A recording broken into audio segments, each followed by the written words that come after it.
Entonces arrancamos un poquito con el tema de revisión de la superficie. Eh, Como les decía, importantísimo ser súper exigentes. Yo les digo a veces es mejor, si la superficie no tiene las condiciones, es mejor decir, mire, la superficie le faltan esto, esto y esto, que lo vamos a ver. Si me la entrega así, o si quiere yo le cotizo el trabajo de cómo garantizar las pendientes, cómo garantizar las medias cañas, las regatas, los sifones, los platos, todo lo que debe tener la superficie. Pero si no me lo hace así, yo es mejor como que dar un paso al costado y decir, no, yo no me comprometo a hacer ese trabajo porque, como les decía, si uno lo hace, lo que está es, como se dice normalmente, comprando un problema, ¿no?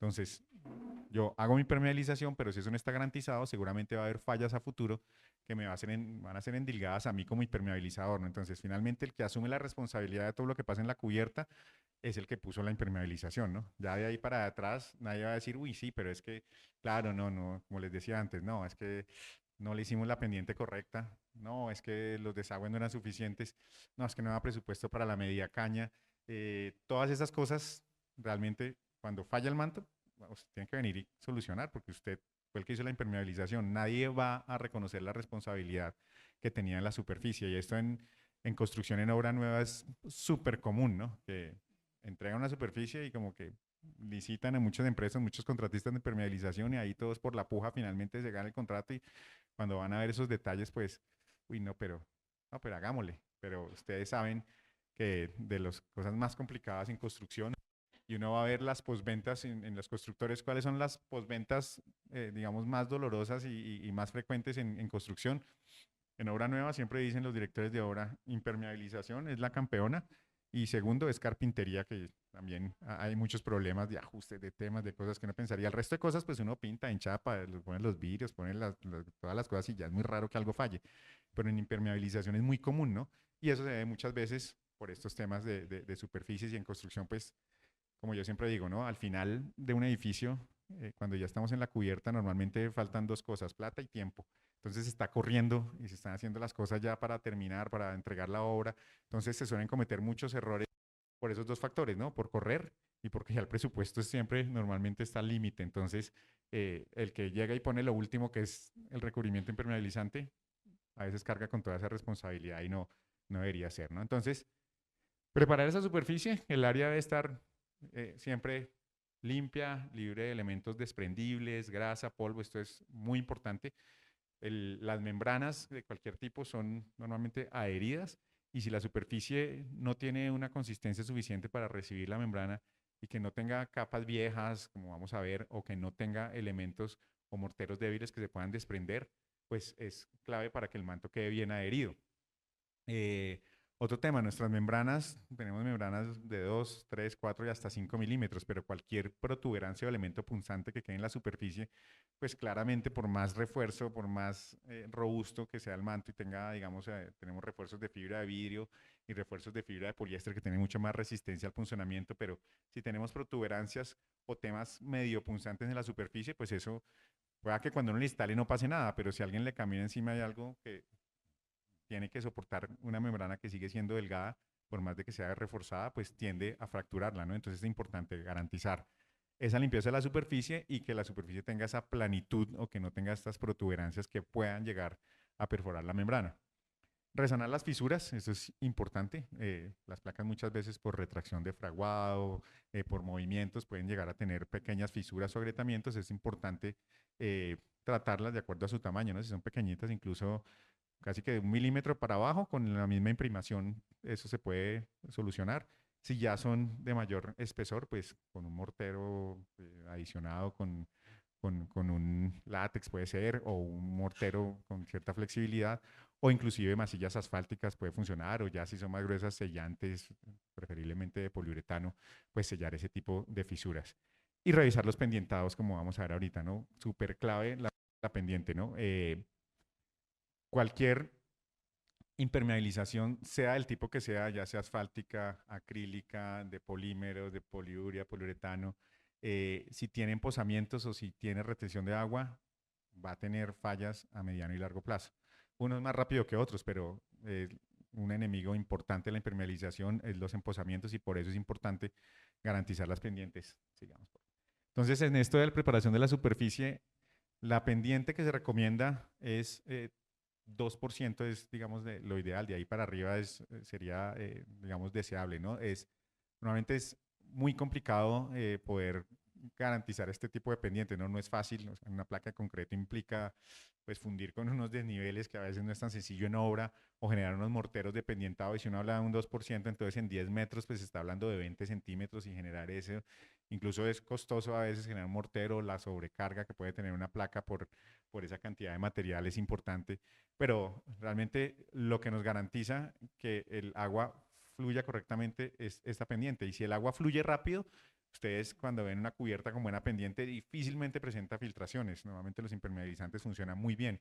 Entonces, súper clave el 2%, que es lo mínimo que uno desearía para mantos que no tengan textura, 1%. Entonces ustedes van a trabajar un manto liso, como los mantos poliéster, los mantos roofer de nuestras referencias, que no tienen ningún texturizado, con 1% puede funcionar mínimo. Y los mantos que tienen textura, que ya el agua no fluye tan fácil, como los granulados o incluso los mantos de aluminio, que tienen algo de textura, es mejor tener una pendiente que vaya hacia el 1,5, preferiblemente el 2%. Eso es importante tenerlo en cuenta, ¿no? Y pues tener en cuenta que la pendiente, ¿no? Que es... No, no señora, una pendiente, digamos como el grafiquito está acá, de pronto los que están en línea lo ven en pantalla, a veces la gente lo confunde con los grados, ¿no? Que dicen, no, una cubierta como la escuadra de 30 grados o 45 grados. No, realmente la pendiente en porcentaje habla en distancia, qué tanto sube con respecto a la longitud. Entonces, digamos, y esto se mide con respecto al desagüe o a la canal o a la vertiente más cercana. Entonces, uno cuando habla de una pendiente por ejemplo, del 1%, quiere decir que en 100 centímetros sube 1 centímetro de desnivel, 2%.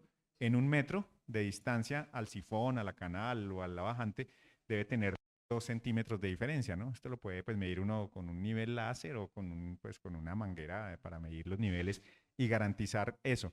Y otra cosa importante, a veces uno encuentra en cubiertas eh, pendientados generales buenos, pero que la superficie tiene ciertos desniveles, ¿no? Entonces no solo es garantizar ese pendientado con esos porcentajes mínimo 1, deseable 2%, si se puede más, pues mejor, aunque no es fácil lograrlo, pero que no solo tenga esa pendiente general, sino que en el desarrollo de la superficie pues no vengan ondulaciones, porque uno puede tener ese, si está sobre todo en pendientes bajas como el 1%, que puede funcionar con mantos lisos, como les decía, pero si no garantiza esa planitud, pues de todas formas va a generar los empozamientos. Entonces es importante esa pendiente porque si el agua se va rápido de la cubierta, pues es mucho menos probable que tengamos tanto empozamientos, agua presente, encharcamientos que generan un problema complicado que es el llamado efecto lupa, es que se forma un charco y cuando llega la radiación solar pues se magnifica la temperatura y eso hace que los ciclos de dilatación y contracción térmica pues sean más pronunciados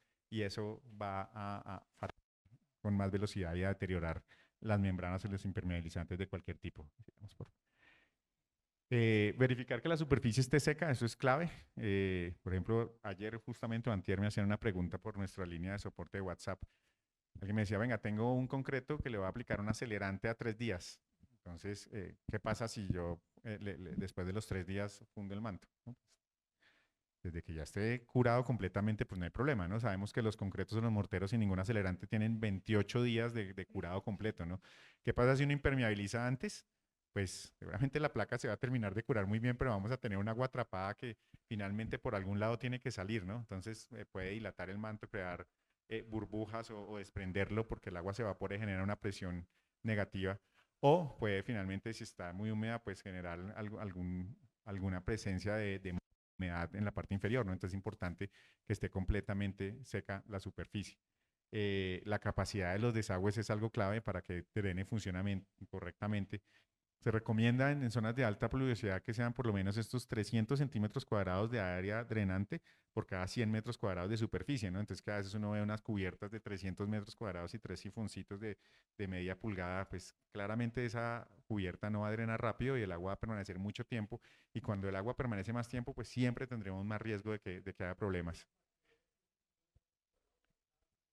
Sí, entonces uno coge y dice, listo, tengo un sifón que mide, digamos, 3 pulgadas, sí. Entonces uno puede sacar el área de ese sifón, ¿no? Entonces,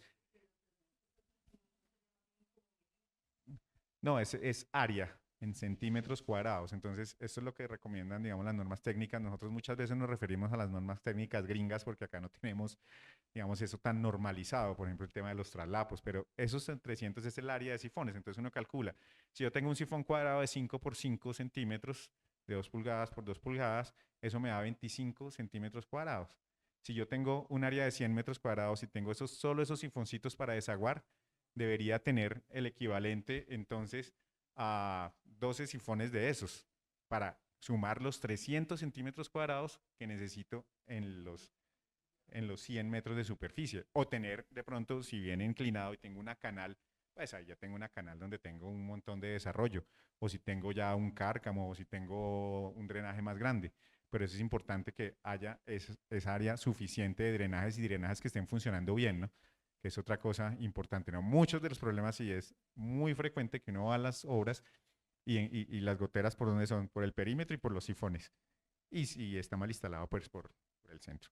Yo creo que esta capacitación, sí, seguramente nosotros tenemos los datos de todos ustedes, la podemos compartir. Nosotros lo hacemos normalmente al final, tomamos un PDF de toda la presentación y se las hacemos llegar por WhatsApp a sus celulares o a sus correos electrónicos para que puedan tener esto sin problema. Ah, bueno, no, pues no, si acá nos escriben a nuestra línea, acá nos dicen, venga, fue la capacitación y no, pues normalmente al terminar lo hacemos porque después efectivamente si uno no lo hace ahí mismo se le olvida. Eh, Algo importante también y de los detalles que siempre, digamos, son importantes en una cubierta son eh, esos detalles constructivos que son claves para que funcione la impermeabilización, especialmente con los mantos asfálticos. Dos fundamentales son las medias cañas y las regatas.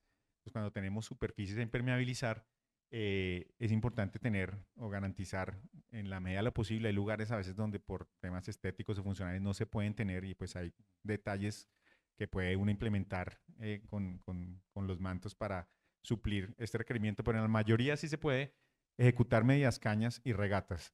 ¿Por qué es tan importante la implementación de estos dos detalles constructivos? La media caña, porque los mantos asfálticos pues tienen unos índices de resistencia a la tensión y unas capacidades de elongación que si son mantos con refuerzo en fibra de vidrio son limitados 4 o 5% de esfuerzo tolerable de elongación, si ya son de poliéster puede ser hasta 20, 25%, pero en estos puntos de encuentro entre las paredes y los pisos o las placas, pues siempre se generan unos puntos importantes de tensión. Como ustedes saben, normalmente eso no es monolítico, ¿no? Es una placa de concreto y un antepecho de ladrillo, de otro tipo de material. Entonces ahí siempre se genera un movimiento. Entonces cuando se instala un manto asfáltico y no se instala una media caña, no hay una transición de un elemento que mitigue ese sobreesfuerzo que va a tener la membrana y que permita que el manto tenga un soporte continuo para ser instalado, ¿no? Una base donde pueda adherirse. ¿Qué pasa si no hay una media caña? Normalmente esa curvatura está formada solo por el manto que queda flotado. Es muy difícil doblar el manto a 90 grados, hacer esa curva, calentarlo y en el proceso de flamearlo y pegarlo, que podamos doblarlo, inclusive pues esos 90 grados también le generan un sobreesfuerzo al manto. Entonces, esos puntos normalmente quedan flotados, digamos, queda un espacio de aire metido ahí en la esquina, se genera, como les decía, una tensión cuando estos dos elementos que son diferentes se mueven, no hay una, lo que se llama compatibilidad de formación, se va a mover de una forma diferente el muro que la placa con los movimientos que suceden en una estructura, ya sean térmicos, ya sean vientos, ya sean temblores, ya sean asentamientos. Ahí siempre va a haber movimientos y si el manto está flotado ahí, pues va a generar una tensión y eso con el tiempo también lo desgasta. Y fuera de eso, si alguien llega y lo pisa o se apoya, pues fácilmente lo va a fracturar. Entonces, siempre lo ideal es terminar esos encuentros muro-placa con una media caña. Una media caña normalmente en mortero, se hace de una forma muy sencilla, se funde alrededor de un diámetro entre 5 y 10 centímetros y se genera esta transición que garantiza esa continuidad. Normalmente, ¿cómo se funde el manto viene de la pared, baja por la media caña y termina a unos 10, 15 centímetros por lo menos en el piso y después el manto que viene ya del piso viene y queda por debajo, ¿no? Importante, y lo vamos a ver, el sentido de cómo se aplican los mantos, ¿no? En los mantos siempre es importante que, como en las tejas, ¿no? Se instalan de la parte más baja hacia arriba para que el agua, digamos, vaya como bajando escaloncitos, ¿no? En el espesor, que no tenga que ir en contrapendiente y subir, ¿no? Entonces, por eso los mantos siempre se instalan, lo vamos a ver desde la parte más baja. Ahí lo mismo, normalmente uno instala el manto y después cubre, le hace un faldón que pasa por la media caña y termina en el manto que viene del piso para que se garantice esa continuidad de la impermeabilización. Nos devolvemos un momentico, por favor, Juan Camilo. Y lo otro son las regatas, ¿no? Las regatas también son súper importantes, porque de pronto pues al final lo vemos en las fallas, pero una de las fallas comunes de la impermeabilización es en los perímetros que el manto se desprenda. Eh, ¿Por qué sucede esto? Porque pues cuando uno remata la impermeabilización contra una superficie vertical y no hace un detalle en el que pueda anclar el manto, pues simplemente queda sellado, pero queda como en, a contraplomo, pues, o sea, que queda digamos, con su propio peso tratando de desprenderlo. Y fuera de eso, por ahí normalmente viene agua que escurre por la pared y pues tiende a infiltrarse por esa unión que normalmente, como les decía, también con los movimientos, pues tiende a despegarse. Entonces siempre es muy importante tener esas regatas para que el manto pueda hacer este detalle que es embeberse y que la adhesión a la pared no quede simplemente el manto puesto y adherido, que normalmente pues lo sellan y queda simplemente pegado y con el tiempo tiende a desprenderse.